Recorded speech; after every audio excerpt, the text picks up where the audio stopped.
Hello everyone, and welcome to today's episode of Craft Cut Magic. And today what I want to do is I want to take you on a tour through Cricut Design Space. So what you're going to need for this is you're going to want to grab your computer, your tablet, your phone, and you're going to want to get signed into Design Space so that you should see a screen sort of like this. Let's switch over to the computer and let's get started. Okay, and now that we have transferred over to the computer, welcome to the homepage of Design Space. And so this is just going to kind of be an overview of everything that there is to offer on Design Space. Hopefully it doesn't overwhelm you too much. I just kind of want to give you a feel for where everything is. So first off, I do want you to know that Design Space is going to look a little bit different depending on whether you are using a tablet, a computer, or a phone. However, just know that Design Space is more or less the same. It might look a little bit different, but it does have all of the same information. I am going to do later videos in the future where I'm going to go over the differences of Design Space for computers and for phones. For now though, I'm just going to be showing you how it looks on a computer. So first thing I want you to see kind of here on the side is all of these different kind of tabs. So as you can see, we're on the Discover tab right here right now. You also have Inspire, My Stuff, you have Cricut Access, Heat Guide, and the Shop. Now the Shop and the Heat Guide are basically external links. And so what that means is that if you were to go and click on these, it will open up a web page and it will take you, for example, on the Shop to Cricut's website where you can purchase tools, materials, you can purchase different kinds of blades and all of that. The Heat Guide opens up a different website where you can put in the kinds of materials that you're using. For example, if you were using heat transfer vinyl on a cotton t-shirt, you could put that in and it will tell you what you need to heat and iron up to, how long you need to apply pressure, and all the steps that you will need to know in order to make sure that the heat transfer vinyl adheres properly onto that cotton t-shirt. Now Cricut Access is just going to take you into the subscription plan. And I don't think that you are going to need a Cricut Access subscription right now. It might make your crafting life a little bit easier. It will definitely give you access to a lot of different projects, images, fonts, stuff like that. I have gone through my entire time using Cricut without having to buy the subscription. I've just never felt like it was necessary. However, it is there for you if you would like to use it. We're going to go over these tabs beyond Discover here in a minute. For now, we're just going to start on the Discover tab because this is kind of the homepage of Design Space. So the first thing that you're going to see here is kind of a little welcome, and then there's going to be this search bar right here. And if you were specifically looking for a project, a font, a image, you could start by typing it in right here, and it will kind of refine what you're going to be seeing. If we continue to scroll down, you're going to see a bunch of different ideas and suggestions that's going to give you. So you can see it's giving you ideas for iron-on, paper projects, card making, vinyl, stickers, everything like that. Continuing down, you're going to see all of its suggestions. So these are free images and fonts. Now I want you to see for the images is that this butterfly right here in particular, it says right here that it is free. Now it's possible that not all images are going to be free. Of course, this one is because it's underneath this tab, but always keep an eye on this because sometimes the images are not going to be free if you don't have Cricut Access. And most of the time you'll also be able to tell because there's going to be a green little tab up here in the corner, and I'll show you what that looks like in a minute. Another thing that I want you to see is this symbol right here. This is just telling you that this is a cut image. Now, depending on what kind of image this could be a pen instead, and then you would know that it is a draw only image. So it's just kind of good to keep that in mind as well. This is a bookmark symbol, And what's great about this is that if you were using an image for a project and you liked something that you found, but it doesn't fit into this project, you could always bookmark it for a later time. And that will help you save time trying to find it again in the future. Now, the last thing that I want you to see is this green little plus sign circle right here. And if you were to click this, you would immediately add it to your canvas and your project. So if you found this butterfly and it fit in with the project that you were thinking of, you could just go ahead and directly add it over onto the canvas. One other thing that I want you to see is fonts. So this in particular is showing you a free font, and when you hover over this image, you can see there is the add to canvas, and then instead of a plus sign, you have these 3 dots, and this is just going to tell you all the available styles for the text. So if you found that the lines of the text were a little too small for the sizing, you could always change it to bold, you could italicize it, and it's nice to know what kind of styles text can come in, because some forms of text are just going to be regular. And so it's just always good to know that that is a possibility. So being able to see what kinds of styles are available for the font can be a good thing to know. Okay, and as we continue to scroll down here, you're just going to start to see a bunch of different kinds of project ideas. So as you can see, this is cards without a card mat, and it gives you kind of a how-to beginner video on how you could make cards without a card mat. If we continue to scroll down, it's going to give you project ideas for vinyl decals on drinkware or iron-on apparel and accessory ideas.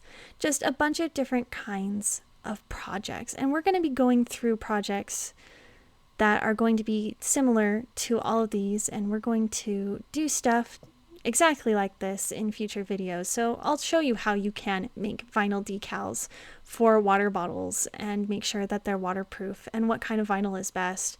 And I'm going to show you how iron-on works, and we can make a t-shirt together in later videos. Now, one thing that I do want you to see with projects is that first, you can always like a project. You can always share projects as well. Here's the little bookmark. If you like a project, but that's not what you're in the mood for right now, you can always save it for later. If you click on these 3 little dots right here, you can see that it says add to collection. And now add to collection, if you were to hit that, it would bring you over to my stuff, and you would put it into a specific area that is meant to keep you organized. So I'm just going to hit the little X, and this is something that I really want you to note, is this green little tag with the A on it. And this means that it is a Cricut Access project.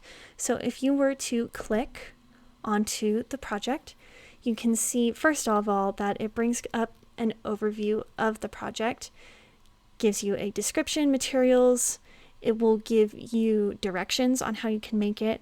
But what I want you to see down here is this little green access symbol, and then when you come across, you can see the price.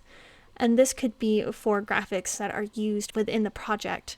It could be for the type of font used, anything like that. So as you can see, this one is 99 cents, or of course it is free with the Cricut Access subscription. So this is why I say that the subscription might be a good thing for you, because if you wanted to make this project specifically, you could go ahead and have that Cricut Access subscription and immediately just make this project. All right, so moving on down, we're just going to see a bunch of more different kinds of projects. So for example, there's vinyl decal decor, and you can see there are ideas and inspiration for personalizing your own Cricut machines. There's roll paper flowers, and just keep in mind that what you have on your homepage in terms of suggestions for projects could be completely different than what's on mine. So just keep that in mind. And as we scroll down here to the very bottom, you're going to see there's written guides and checklists. So if you want to find any kinds of cheat sheets, if you want to have written instructions on tours throughout Design Space, or how to make projects, beginner guides, and terms to know, it's all kind of down here if you would like to have those on hand. So just kind of a good resource to know is available to you. Now, one other thing that I want to tell you about on this Discover tab is this little box right here. It's just kind of a text box symbol, and this is Cricut's AI assistant. And so if you have questions about anything, it should be able to help you out. I've never used it before, but hopefully if you were to type in how to cut out paper cardstock with the Cricut machine, it should hopefully give you information and help answer your question. Again, I've never had to use it, but it might be a helpful tool to have. All right, so moving on, you can see we are going to come over here now to the Inspire tab. And so when we click on Inspire, you're just going to see that a bunch of different kinds of projects show up here. So you're going to see a bunch of different things. So there are drink labels, cards. You can see that there are images, fonts, all sorts of things that you can find for inspiration for all of your projects. Oh, and look, you can even find that little decal that we cut as part of our first cut on our machine. So that's really cool too. And so as you can see, the Inspire tab is just full of a bunch of good information, images to find, inspiration for projects. Lots and lots and lots of really fun ideas here. And then, of course, just as a reminder, you can also see that there are some premium kinds of images. Now we're going to come over here to the My Stuff tab. And so as you can see, when we open up the My Stuff tab, you can see that we have My Projects. And this is basically where everything would be. You also have Bookmarked, and that's for all of the projects that you had bookmarked on that front page. And then All is just where everything would be.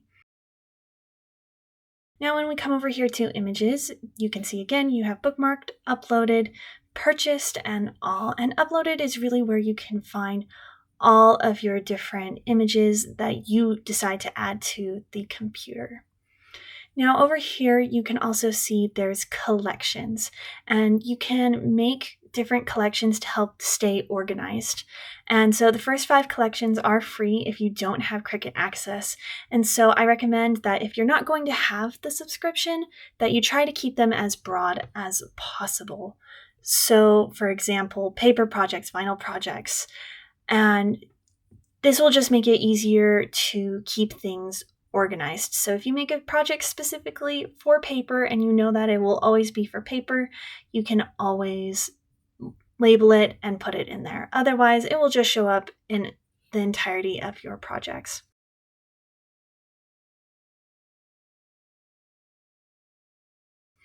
So what you would do is you would just hit Add, and then it says New Collection right there, and you can relabel and rename it.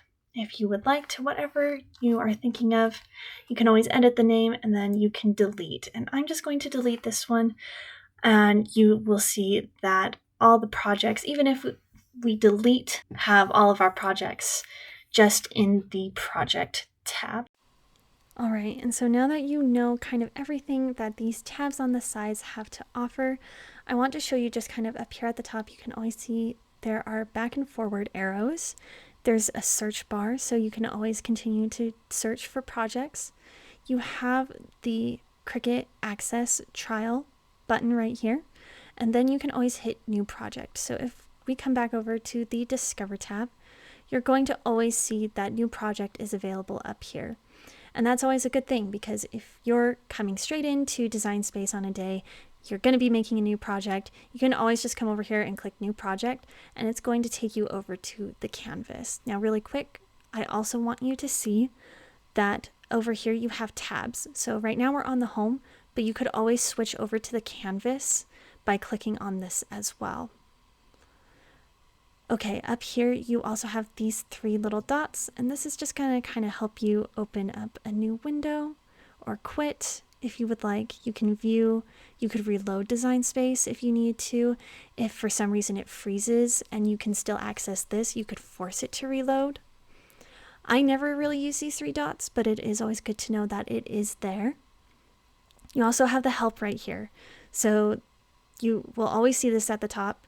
and you can always find all of this information when you click on this help right here. You also have this little notification thing up here at the top, and this will just tell you, hey, like there's a new update that's ready to be installed, and that was 2 days ago. Most of the time your application should update itself, but if it doesn't, it's always good to know that that's there. It will give you ideas and information about new things that are there, everything like that. And then over here, this is going to be your profile. So you can always click right here and it will open it up, and you can see you could go to your profile, notifications, settings, you could report issues, you can view your account for billing if you have Cricut access, and you can always use this to sign out as well. Now, it doesn't really matter where you click on this whole bar right here, it will show up with the same stuff. So no matter if you click on this little profile symbol or if you come over here and hit the down arrow, it's still going to come up with the same information.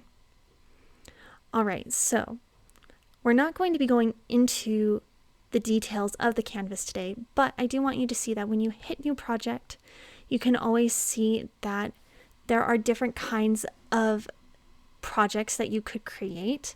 I'm just going to hit blank canvas, and this is probably something that I will always be clicking on because it just gives you more versatility in terms of the projects that you're creating. And so as you can see here, it opened up images, and that's just because it wants me to put something new onto the canvas. We're not going to be worrying about any of this right now, but I do want you to see what happens when we open up settings. Okay, so if we just come over here again to the profile, you can hit settings, and it's going to show all of this information. So you can see there's general, so you could change the country, the language, how it saves for offline, the application experience, and I don't recommend necessarily that you change any of this, but it's good to know that it's there. You could change the form of content that you see, so if you don't want any kind of content that would fall into these areas, you can always hit hide, and I believe that is something that is automatically applied. I'm going to keep it as hide because I do not want to see any of this stuff at all, so just be aware that that is something that you could always change inside of your settings. Machines, if we come over here to machines, you can see new product setup. So for example, if you got a new Cricut Joy or something like a heat press, you could always set it up right here. You can always update the firmware. And this is something that I really want you to know where it's at, is the machine calibration. Because when we start getting into stickers, you're going to want to know where this is so you get very accurate cuts. Machine care is just for the Cricut Venture. So unless you have the Cricut Venture, you don't need to worry about that at all. You could do custom material settings. So if you're working with vinyl, let's say, that is thicker or isn't cutting correctly through any of the settings that Cricut has to offer inside of their materials, you could always create your own pressure settings. Then right here, we have link cartridges. And this isn't something that you necessarily need to worry about, but back when Cricut was first starting out, you used to have physical cartridges that had all the information for the designs that you would cut. There were fonts, different kind of font cartridges. There were different kinds of images, paper dolls, and calendar ideas and stuff like that. And they were all on physical cartridges. And so if you had those, you could link them to your machine. The problem with this is Cricut used to offer, and I say used to, I think they still do, but they used to offer a link. So you could attach your cartridges to your computer and you would be able to link it to your account. I haven't seen that for quite some time. The only way that I know how to link cartridges is that there were old Cricut Explore machines that had the ability to link the cartridges, and that was embedded into the physical machine itself. So it's good to know that this is a possibility. It just might be a little more difficult than you think to link physical cartridges if you have them. Okay, moving on, you could change how your canvas shows up. So more than likely, it will start out with full grid, which are these tiny, tiny little squares. You could change it to partial grid, and over here you can see it made those grid boxes a lot bigger. You could also choose no grid at all if you don't want to have that to kind of see where guides could be for cutting. I'm going to keep mine with a partial grid, just so you know, but you can always change this in the future through settings. You could also change the units. So I know that everywhere pretty much outside of the United States uses the metric system. So if you're using centimeters, for example, instead of inches, you can always change it over to the metric system to make it a lot easier for you to measure projects. Operation type, I wouldn't change this because I'm not quite too sure what this means. I believe what it is that it will show you the different kinds of operations that you are using in a project. So for example, if you're making a card and you are drawing and cutting, it will tell you what is being drawn and what is specifically going to be cut. So I would keep this as a yes. Then we have the load types, and you can see that this defaults to something that is not my machine. So if you just want to click this, you can always take it and change it to whatever your machine is, and I definitely recommend that you do that. Load type, this specifically for this will just tell you every time, hey, let me know what kind of material I'm going to use. So if you know you're going to be using smart vinyl, or you're going to be changing mats frequently from like the 12 inches by 12 inches to 12 by 24, you can just say none for the load type, and then it will always ask you what you're going to be using. And then here is the print then cut page size. So this is just kind of what it would default to. And I don't know if you necessarily need to change this, especially for paper. I believe that it will tell you, and it will give you the option to change what kind of paper you are using or the size of the material is that you are using, so you shouldn't need to mess with this at all. You could change notifications, so you could just scroll through these and you could see what you would like people to know. And then you can also come over here to the system, and this just kind of gives you a general overview of everything that your system has for it. So I'm just going to hit done. And one other thing that I want you to see here is that this Cricut AI shows up everywhere. And to keep it out of the workspace, I definitely recommend that you click and hold and drag it off to a corner where you know that it's not going to be in the way of your crafting for when we hit the canvas. All right, so that is it for today's episode. I hope that this overview of Cricut Design Space kind of helped you out and that you will be able to navigate a little bit better. In the next episode, I am going to start with the basics of the canvas. So we're really going to start kind of getting into everything that you're going to want to do for cutting images and everything like that. Shapes, fonts, all that. We're going to start diving into that in the next episode. So until then, thanks for watching.